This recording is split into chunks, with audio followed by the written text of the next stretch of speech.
right, let me double check. Yes, we are live. I'll make sure the comments are live. Oh man, I love this stuff. I like the whiteboard. I like getting into it. Today, we're going to talk a lot about scale versus sustain. And I'm going to do a whole project in the next week or two in the dental space. Some of these other healthcare providers that also are solopreneurs, single practice. And so my dentist always come to mind. I love her. She does great work. And but she's an artist. And so we have great debate. She's like, Aaron, you'd make me a bunch of franchises, and I want to be a 5-star Michelin restaurant. And we get our little jokes about that. And I think it's okay. But the goal here is to say, what do you want your business to look like? Do you want it to scale? What does scale mean? Even talking to different professionals, chiropractors, physical therapists, all these professionals that can be a one-person operation, or do you want to have a several units? Do you want to have several offices around? And I think, oh, I lost my screen. Give me 1 second. This is going to throw me off the whole time if I don't figure this out. And I got 2 monitors, so I got to turn this one back on. But you got to figure out what's your mindset. Quality of life does matter. There's a lot to do with running your own deal and then expanding it and growing it. So the headaches change. And so my daughter made this. So I wanted everyone to see it on the interwebs. Streamlined. Go ahead and execute. There you go. So we're going to execute today. But we did get this up on the board for a minute.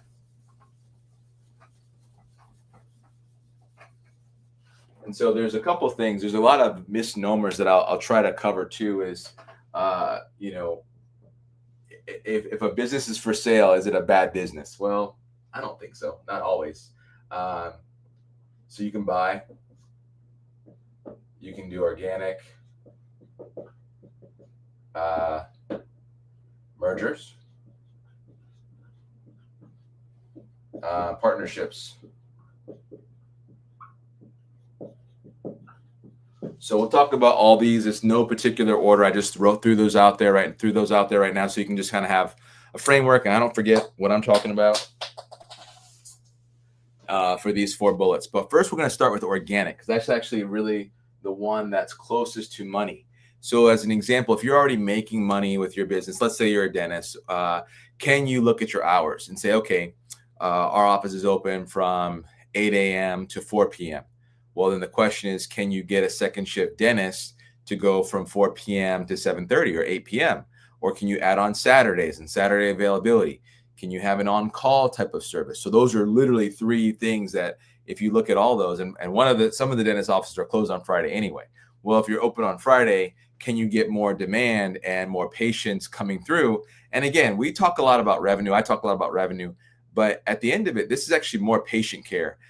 Being able to provide additional hours or additional capacity to handle more patients helps you to serve more people. I had one dental emergency when we were in Pennsylvania, and I'm a second-class citizen up there because that wasn't my normal dentist. And so they're saying, hey, you're not a patient of record here. We can't help you. And I sucked on one of the kids' gummies, and I got a filling popped out. And so I needed help. It was an emergency for me. And I call one dentist, and I will not say the name of the chain because it's a very big chain. And I drive all the way up there, and they're like, oh, we can do an intake today, but you can be seen for the filling in 2 weeks. And I was like, guys, this is an emergency. I need help now. So there's a chance to make sure that you're filling your current patients' needs now and the demand now, because you might be getting referrals in saying, hey, we're not accepting any more new patients. Oh, geez, I put a lot of dry erase on my hand. Sorry. Okay. We're not accepting any new patients. Okay. I get it. And there's a fine line of balance of quality care versus being, just a high volume shop. And I'm not a clinician. I'm not going to pretend that I am. I just want to make sure that people do get care. So if you are able to do something is better than nothing, in my opinion, because if I didn't get care and some other place did have emergency hours and I was able to get the filling handled, so I was good. But the point being is that if your patients are asking for something and you're not doing it, well, then that's revenue left on the table, because typically people go somewhere else to get that service performed. They're not going to just go without. So I was going to get that filling filled one way or the other. I'm going to drive to Philadelphia if I have to, but I'm going to go and get coverage. So there could be opportunities within your organic business to say, look at your hours, Look at your offer. Look at just different even days and hours is like in the same vein, and offer, and then feedback, right? So let's talk to our customers. Do a survey.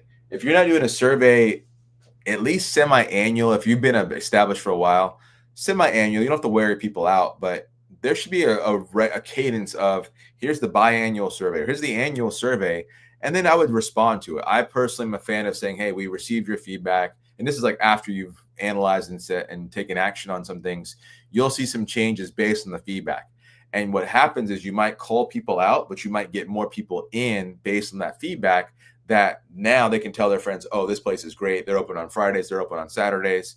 I can get an appointment, and boom, now your business grows. And so you can actually call your customer and patient list to get your more ideal patients. So that actually could happen too, where you start transitioning that business to get more of what you want. Hey, we're going to increase our prices. Well, you might price some people out, but then maybe those are people that don't pay you anyway. So you're not really losing anything by looking at how you can modify your business to be able to steer it in the direction that you want. Buy.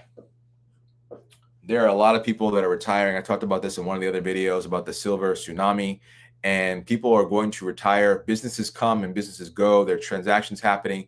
People move. There's death. There's divorce. There's I don't know. There could be a lot of reasons why a business is now for sale, and some of those deals you have to evaluate. So, like if you're a dentist, and you should be evaluating every dentist office that comes up in your area if you want to grow.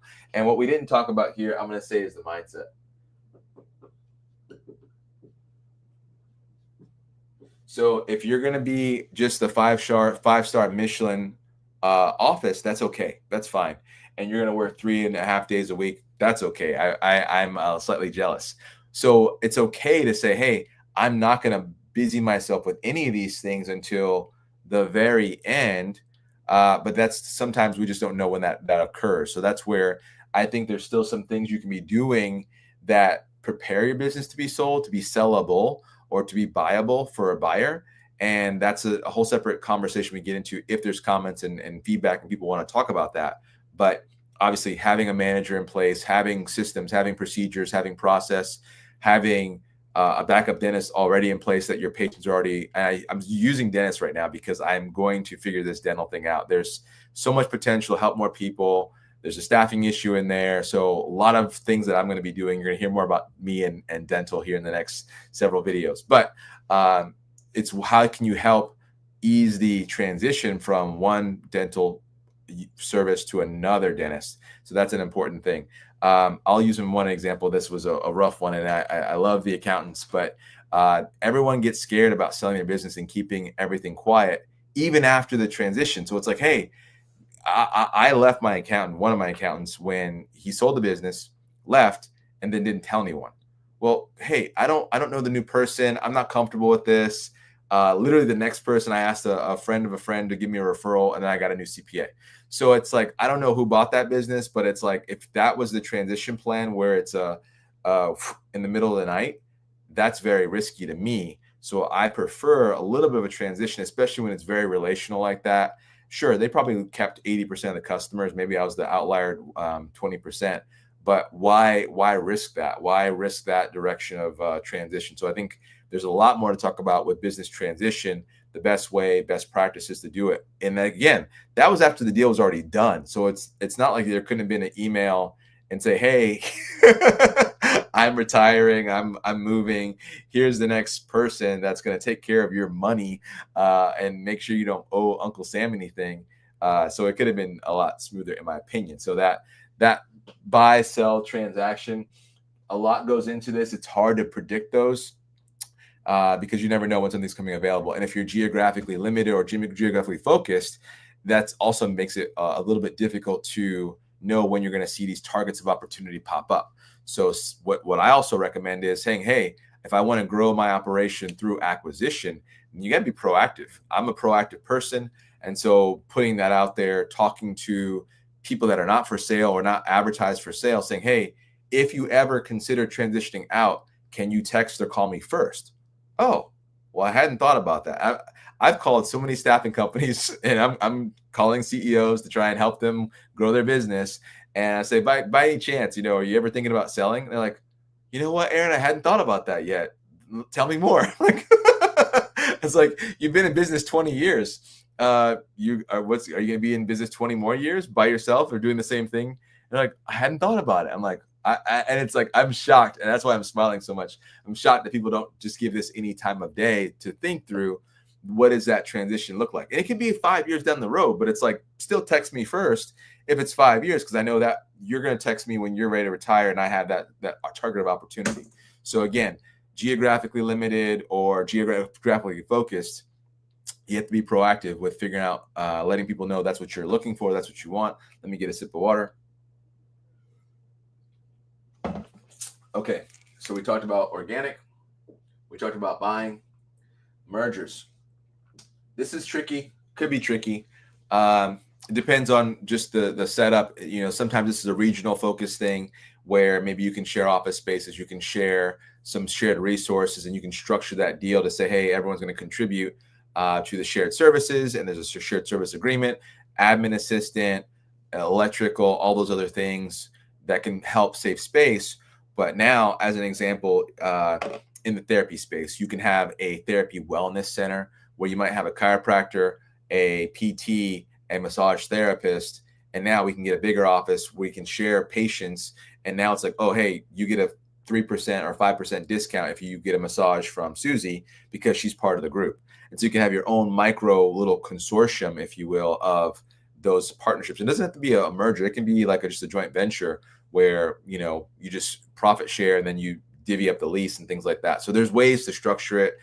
Get a lawyer. I'm not a lawyer. Get a lawyer to help you structure those deals. But again, it's that synergy of referral partners and referring, hey, if you're getting massage, you probably need chiropractic. If you need chiropractic, you might also need physical therapy. If you need physical therapy, maybe you want to cryo, maybe you want to do decompression, maybe you want to do red light therapy, all these other treatments. So the point is, for your business, you got to look at it and say, who do I need to talk to? Who do I need to interact with? Where else are my current customers interacting that I can go partner with them? Maybe it's a smoothie shop. They'll say, okay, you're offering wellness drinks and smoothies and products. Let's collaborate this way. And I can send people to you, you can send people to me, and everyone can win and keep that revenue in the ecosystem of the protected partnership. So that's another opportunity there with mergers. And then mergers, partnerships, I think is kind of similar. Partnership is really when you want to, and I'll use that therapy example because I do like it, where a cryotherapy studio may be hard to stand on its own, but if it's a bolt-on or an add-on to my chiropractor or to someone else I'm seeing regularly, my flex lab or whatever, or stretch lab, and they have these add-on services as a partnership, oh, okay, well, now I can keep all my money in that same ecosystem. I was going to do it anyway.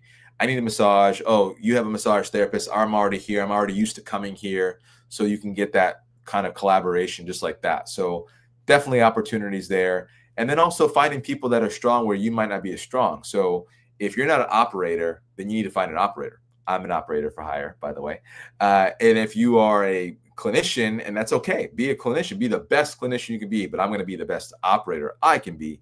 And then that's where the partnership can actually come in handy. I was talking to a provider today and saying, hey, I've got eight offices and I don't even get to talk to patients anymore. I was like, oh, well, you need an operator to operate the 8 locations, and you need to go do patient care and still be the president. It's just, you're not going to be, don't do what you don't want to do, right? Don't be the operator and the president, be the provider and the president. So you got to figure out where those gaps are in your org chart, going back to the other video and saying, hey, what do you want to do? What does success look like? So it may not be a number of units or stores or locations. It might be a revenue number. It might be a quality of life number.